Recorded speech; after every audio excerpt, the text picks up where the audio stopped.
Hello guys, welcome to my channel. তো অনেকদিন পর একটা নতুন বড় ভিডিও নিয়ে চলে এসেছি। আমি আর আমার বন্ধুরা আজ যাচ্ছিলাম আমাদের আশপাশের একটি মন্দিরে, যেখানের নাম বাবা বড় কাছারির মন্দির। সেখানে অনেক দূর দূরান্ত থেকে ভক্তদের আনাগোনা হয়।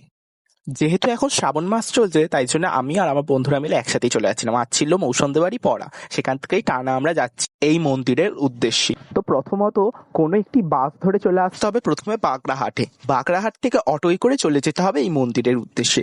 বড় কাছারি মন্দির বললে এখানে সবাই চেনে। এখান থেকে আমরা হাঁটতে হাঁটতে ভেতরে ঢুকছিলাম। যেহেতু আমরা হেঁটে হেঁটে যাচ্ছিলাম, এখানে আশপাশে অনেক দোকান ছিল, যেখানে অনেক রকমের বাচ্চাদের জিনিসপত্র থেকে শুরু করে অনেক টেডি বিয়ার, খেলনা, ঘরের আসবাবপত্রের অনেক সামাজিক জিনিসপত্রও এখানে খুঁটিনাটি বিক্রি হয়। এখানে অনেক দোকান আছে, বসার আরে কোনো অসুবিধা হবে।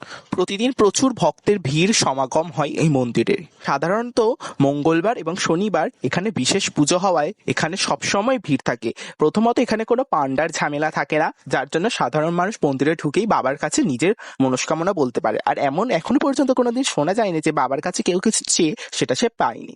বাবার কাছে যে যা চায় বাবা তাকে তাই দেয়।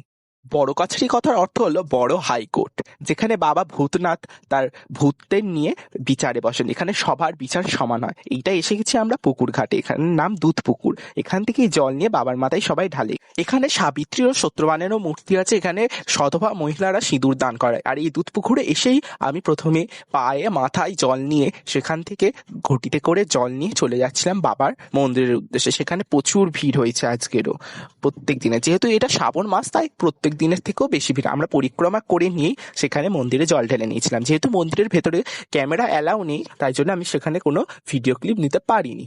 তারপরে ধূপ বাতি নিয়ে নিজের মনস্কামনা বাবার কাছে জানিয়ে আমি সেখানে ধূপ বাতি দিয়ে চলে আসছিলাম। তারপরে একটা ভিডিও এবং ফটো ক্লিপ নিয়ে নিলাম, যার জন্য আমি পরে যাতে এই জিনিসগুলো দিতে পারি। ওখানে বাবার থান আছে, ওখানে একটি বড় অশ্বত্থ গাছ আছে। এই মন্দিরটি 200 থেকে 250 বছর কি 300 বছরেরও বেশি পুরানো মন্দির।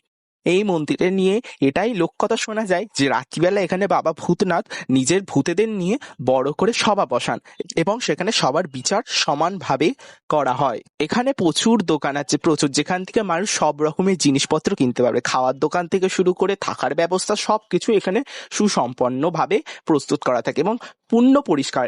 এই ঘাটের পাশ দিয়েই চলে গেলে দেখা যাবে একটি পার্ক, যেখানে সন্ধ্যে থেকে শুরু করে সকাল বিকাল সবসময় সব মানুষের ভিড় থাকে। এখানে পার্কটি খুবই সুন্দর, যেখানে সবুজ প্রকৃতির মাঝে সবাই বসে থাকতে পারবে, কিছুক্ষণের জন্য আরাম নিতে পারবে। তো আমরাও কিছু ফটো ভিডিও করার জন্য ওই পার্কের দিকেই চলে গেছিলাম। এখান থেকে বাবার মন্দির সমেত দুধ পুকুরটিও বড়ভাবে দেখা যায়। সাধারণত সকালবেলা থাকায় সেখানে মন্দিরে বেশি ভিড় ছিল, আর যে পার্কে তেমন ভিড় ছিল না।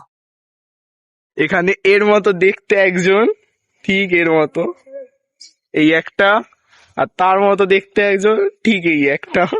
তো আমি একটুখানি মজা করছিলাম। আর তারপরে বাড়ি আসার সময় খুবই বৃষ্টি এসে গেছিল, যার জন্য বাঁকড়াহাট স্কুলের সামনে, মেইন রোডের সামনে একটি দোকানে আমাদের আশ্রয় নিতে হয়েছিল, যেখানে আমরা দাঁড়িয়েছিলাম। তারপর আমরা বাড়ি চলেও গেছিলাম। তো আমরা ঘরে চলে এসেছি এখন। যেহেতু আমরা মৌসুমদের বাড়ি থেকে টানা গেছিলাম, তাই জন্য আমার কেটিএম এবং সৌমিয়র কেটিএমও মৌসুমদের বাড়িতেই ছিল। তা আমরা সেখানেই যাচ্ছি আমাদের কেটিএম আনতে। চলো দেখাই আমাদের কেটিএম কোনটা। তো আমরা গল্প করতে করতে চলে যাচ্ছিলাম, এবং চলে যাওয়ার পরে আমরা আমাদের মৌসুমকে বাড়ি ছেড়ে দিয়ে কেটিএম নিয়ে ঘরে চলে এলাম। এই বড় ভিডিওটা তোমাদের কেমন লাগলো সেটা বলবে অবশ্যই।